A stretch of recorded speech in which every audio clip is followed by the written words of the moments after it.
This morning, oil is holding at just above $72 a barrel overseas. Signs that the U.S. economy may have stopped shrinking, certainly helping prices. There's also positive news and a positive tone after word the U.S. manufacturing sector is now improving. Latest numbers from the NYMEX show oil at $72.22, actually down 29 cents on the day. Natural gas unchanged, but still in the midst of a major run, sitting now at $3.76 per thousand cubic feet. Joining us now on this Thursday morning is our good friend Elliott Gue from the Energy Strategist, talking about the latest trends in oil and natural gas. Elliott, good morning to you, sir. A big week for natural gas, but let's talk briefly about oil right now. A theory we've been following for months. A weaker U.S. dollar is boosting oil prices. Certainly that's one factor behind higher oil prices. I do think there's some fundamental push behind oil as well. If you look at the inventory figures here over the last several reports, we are seeing oil inventories and product inventories in general dropping. We're also seeing from those reports the first signs of actual year-over-year growth in demand. So is it as simple as it's all tied to the economy, something we've been waiting for within the natural gas sector for a boost? Same thing for oil? Absolutely. And I think the U.S. exited recession over the summer. I know some people are going to say it's a technical thing because unemployment's going to keep rising. But if you look at all recessions in the past, unemployment's really a lagging indicator. Unemployment usually continues to rise for months after the end of a recession. I do think we're seeing a stabilization in U.S. demand, stabilization in demand for oil in other developed economies, and probably pretty strong demand growth coming from countries like China. China, after all, is probably going to grow. It's probably growing in this quarter something close to 9%. One of the tenets or themes we hear from you regularly, Elliott, is that a market moves in the direction it wants to move. So if everyone's looking for positive news right now, with every uptick in manufacturing and production, just within the last hour we had word that new jobless claims are down, ending about a 2-month run. All of these are going to drive the market in the direction that investors want it to go.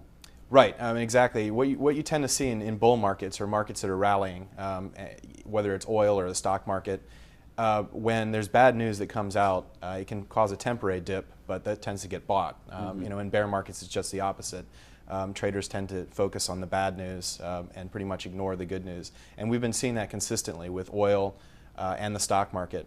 Every dip in oil, we saw oil dip under $70 just a couple weeks ago, and it immediately was purchased and bought back up into the 70s. It seems to have found sort of a level here around $70 that's sort of comfortable for the oil market. I think we're going to have to start seeing more signs of growing demand and more signs of acceleration in growth in the U.S. economy before we're going to see it pop up over that $75 area.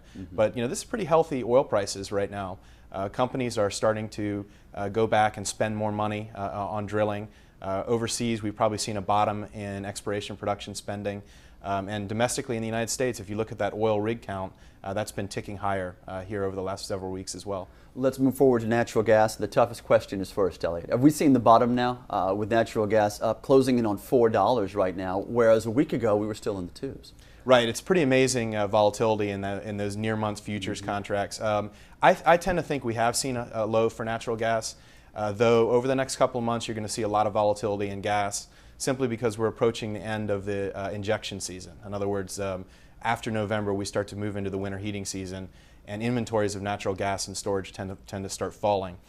Between now and then, there's a lot of jitter in the market over the idea that storage is actually going to fill up to maximum capacity. Right. So that's causing a lot of jitters in the market. In the physical market, we're also seeing some of the pipeline operators essentially force companies to stop producing and feeding natural gas onto the pipeline network in certain markets. We even saw spot prices in certain areas of the country fall into the 1 and change range at one point late last month and early this month, simply because there's just too much gas in storage. There's nowhere to put that new production. So I think near term, we probably have seen a low in the futures, but over the next month and a half, I would be a little bit cautious with natural gas itself. Now the stocks, the producer stocks and the services stocks that are levered to gas, have really been breaking higher and totally ignoring what's going on in those near-month futures. Now you're referring especially to the heavies, the ones who have pooled their capital to some degree and have prepared to weather the storm, and they have their futures in place.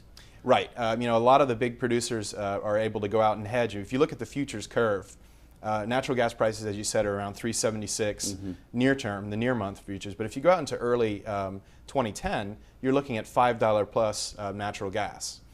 So a producer can actually hedge their production forward, using those and get those prices, which is a lot more.